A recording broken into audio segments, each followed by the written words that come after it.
सिद्दीकी और आप देख रहे हैं अल वफा न्यूज़ कराची।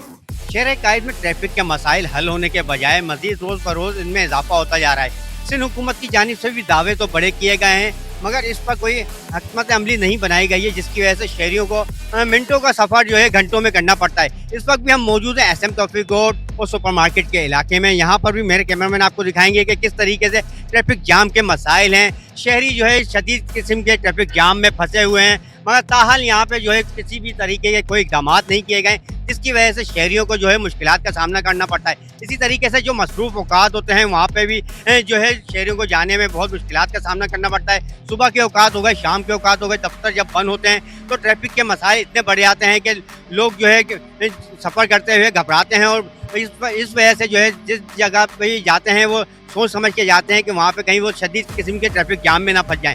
हम भी आपको एक चीज़ वादे करते चलें कि जिस तरीके से शहर के जो ट्रैफिक पुलिस है उसकी जानिब से जो इक़दाम किए जा रहे हैं वो भी कोई खातिर ख्वाह इक़दाम नहीं है। DIG ट्रैफिक ने भी कहा था कि ट्रैफिक को कंट्रोल करने के लिए पुलिस का इदारा जो है हर वक्त चाको चौबंद दस्ता नज़र आएगा सड़कों पर, मगर ताहाल इस वक्त मेरे कैमरामैन आपको दिखाएंगे कि कहीं पर भी ट्रैफिक पुलिस का कोई एहलकार नज़र नहीं आ रहा है। मगर ट्रैफिक का जो जाम है, जो ट्रैफिक के मसाइल हैं, वो जू के तू हैं। शहरी जो है इस वक्त जो है बड़ी ही शदीद कर्ब की हालत में गुजर रहे हैं।